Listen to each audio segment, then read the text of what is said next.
अरे क्या है?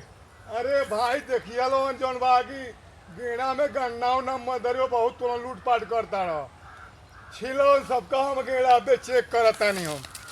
हाँ तो गेड़ा में जौन बा ओ काका अरे का है बाबू का ओ मर्दे यहाँ का करता रहो? अरे का कर तुहरे नहीं लौकत है मर दे तू नहीं कि खेत छिलवाओ तनी गन्ना का हम तोरे घर से आवताड़ी। का हो का हमके को अरे देता जानता हम प्रधानी लड़ताड़ी ना।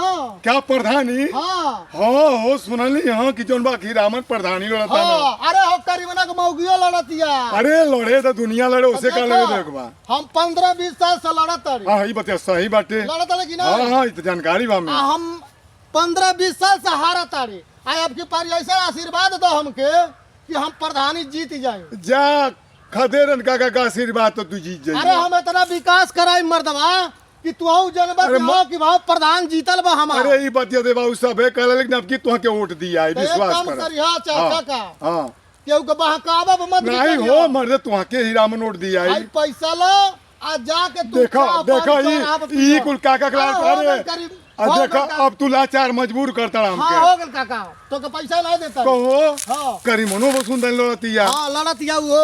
अच्छा जा लड़े द केहू के लेकिन तुहार काका का आशीर्वाद तू जीतिए बजा। हाँ तो देखिया जा जा जा हम जाता जा हम बड़े बीजी बाणी गन्ना छिलाता थे। ठीक वाले देखिए हम जाते तोहरिया हैं। भरोसे बानी।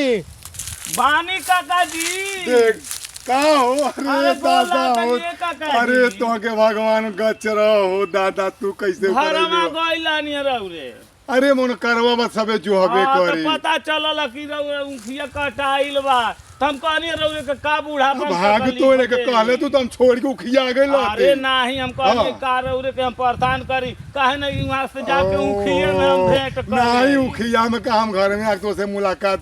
अच्छा और सुनाओ कैसे हिलू? सब बढ़िया तो बा आ केहू आइल नहीं रहल रौरे आई लला अभी रमन आई लला। हाँ, हाँ। अरे जाए नहीं ओ मोछी उखरा के तनिको मत बेरी अरे तू का कहती यार वो हमके देखी हाँ। आज 15-20 साल से हम एक गोड़े धावेली एकदम रात भी रात तू अब कोनो केहू बोलावेला हाँ। केहू बोलावेला तो हम दौड़ के हाँ, जाइले हाँ। अरे बाप रे बाप हाँ। कोई हो कहे के आ बा देखी काका जी का हो? कहे के ना आई बाटे हाँ। अगर रौरे ए बेरी हमके जिता देब ना तो आधी रात का हमके बोलाई तो आधी रतिया का हमके एक करी मन एक बात बताई तो हाँ। अब की हमार और तुम्हारी बक्सा में हाँ पड़ी। देखी हाँ। अब की बारी हमार बक्सा भर तू जाए एक कदम बढ़ दे। हाँ। लेकिन देखिया मौग न भूलैया। अरे दीने के कहे अरे एक बार रौरे आधी रात के बोलाय तो रौरे खातिर है हाजिर बाड़ी तो जा तरी तब तू मनबो। जा तू हाँ। जीत गएलू ई काका गांव का मुखिया हाँ, हम तो देखब काका जी अब है की ना। तुम्हारी बक्सा में हाँ, काका को हाँ, वोट पड़ी। ठीक बा दया रहे जा जा तू हम दया हाँ। रखिए काका पर। अरे काहे जा।